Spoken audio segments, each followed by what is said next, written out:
Hi everyone, welcome to Changing Spaces. And if you're new to this, little bit about what this is not just a travel series, it's a journey through landscape, culture, history, psychology, spirit, friendship, and everything else in between. I'll travel in my camper van, staying in villages, towns, coastlines, and sometimes old hotels. But what I'm really exploring are the hidden stories, stories of people, power, and culture, and stories of how history shapes who we are today.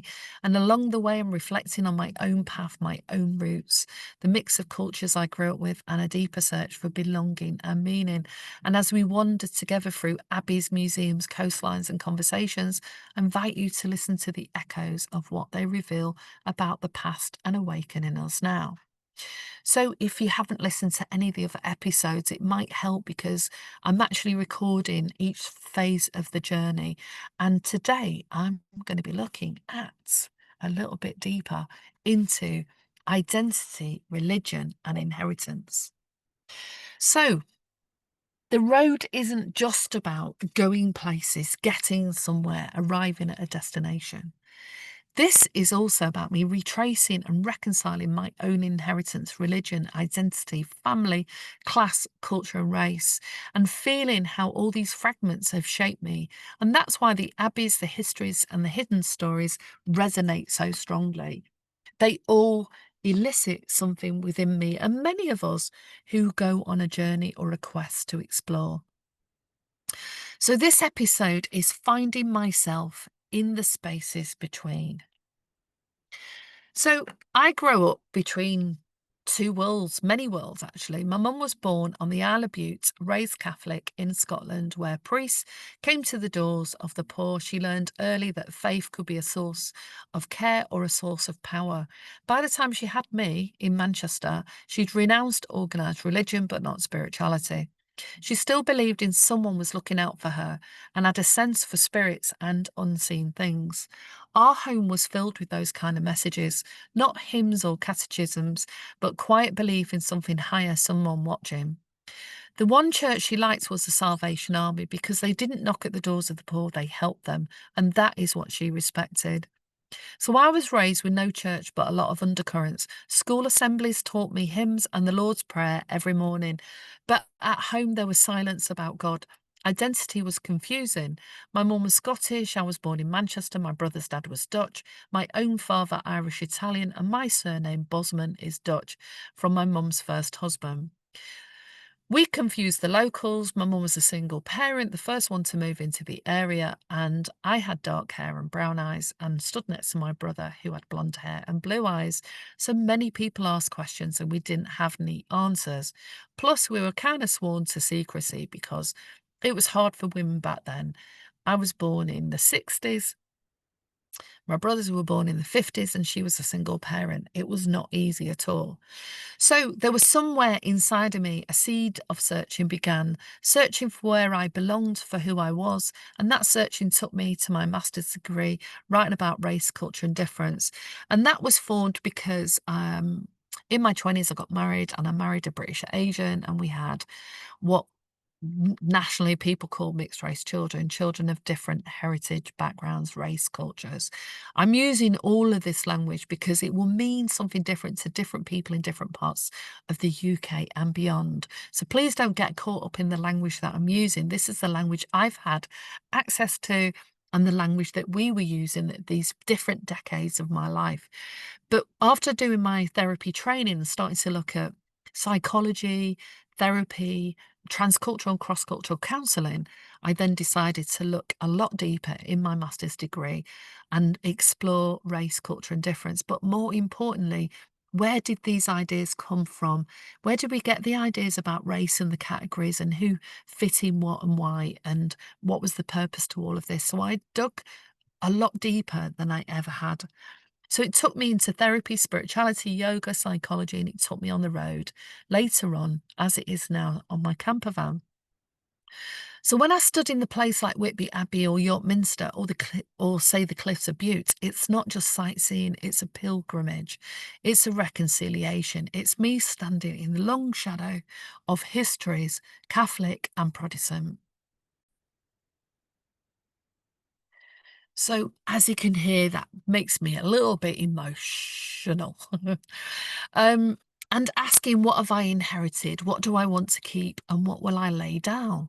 This changing spaces journey isn't just about history, it's about identity, about making peace with the fragments that I grew up with and turning them into something whole and having a language that fits, a narrative and stories that I can share with my kids and my granddaughter. And it sets the scene for everything that I'm doing on this trip and explaining why it matters to me so much. So, a journey through family, faith, and identity. Like I said, I've always lived between the two worlds, and my experience of my mum and what she thought about religion and how she always felt in connected to spirituality and what she viewed about life had a massive impact on who I was and who I've become. So as I travel now in my camper van, it's not just about landscapes and freedom, it's about that reconciliation, standing in places like York Minster and Whitby Abbey and hearing those echoes. St. Hild bringing men and women together to pray, the synods deciding how Christianity would be celebrated of power and belief, shaping the daily lives of ordinary people. And when I was growing up, I grew up around a lot of Catholics. I was very aware of the division between Catholic and Protestant, what was happening in Ireland and what my mum's stories were about Scotland and England were. So for me, these journeys are as much psychological and spiritual as they are geographical. They connect my family history of Catholic roots, Scottish poverty, Dutch and Italian threads with the wider history of the UK. Invasions, feudalism, the church, class, and culture, and what it's like to be an ordinary person growing up. I grew up in a poor working class family. My life has changed over the years as my jobs have changed and my income changed. But this is about how I connect with the people I meet on the road, connect with myself, the stories I hear, and what happens as a result of that. So there are layers, visible layers of abbeys, cathedrals, museums, and landscapes, the hidden layers of family secrets, silences, untold stories, the personal layer of my search for identity, belonging, and meaning over the last few decades, and the collective of how we all inherit history and what impacts us on the political, social, historical, racial, all those different landscapes that interweave in our lives regardless of whether we're aware of it or not, they do. So, this is why I call this series Changing Spaces, because it's not just about moving through towns and villages. It is about moving through those inner landscapes, the shifting patterns of belief, family, and self. It's about honoring the light and the shadow, the freedom and the pain, and the history and the present moment. I don't have all the answers, but I do have the road, the van, the conversations, and the willingness to listen to the land, the history, and to others and myself. So, traveling, like I said, it's so much more. Um, and identity was very complicated when I was growing up because I grew up with my mum. She was a single parent, mum being Scottish. She had my two brothers in Glasgow, and I was born in Manchester. And like I said, my brother's dad was Dutch, my mum's first husband, and she was getting divorced when she met my dad, Irish Italian, in Manchester. And though I didn't grow up with him, my surname, my mum kept our name the same. So we all had the same name, but we all were looking different, and that confused the locals. And not all the locals were very nice. So, like I said, my brother had blonde hair and blue eyes, and I was dark with brown eyes. So we got questions all the time. When I got married, I got questions about my name, and afterwards, I got questions about name and my look and my heritage. Believe it or not, and lots of people wouldn't even realize it when they look at me, that this has been a huge part of my own background. Because sometimes we just assume that because you look white, you fit into a certain way of being or a category. But this was my first education in race, culture, and belonging, not from books, but from those stares, the whispers, and the questions later. And when I studied for my master's, I finally found a language for what I had lived: race, culture, and difference, how family stories and silence shapes us, and how power and identity ripple through the generations, and who's considered to have a voice on these matters and who isn't. And so that was something I really noticed when I started working with different organizations that work with mixed race families and children, because it was part of my experience and part of a conversation I wanted to be able to have with my kids. So the layers, as I've said in that journey, go from the personal and the political to the social and the big massive shifts that are going on at the moment around the world are going to evoke people's personal histories of nationalism, identity, culture, and how do you actually define who you are.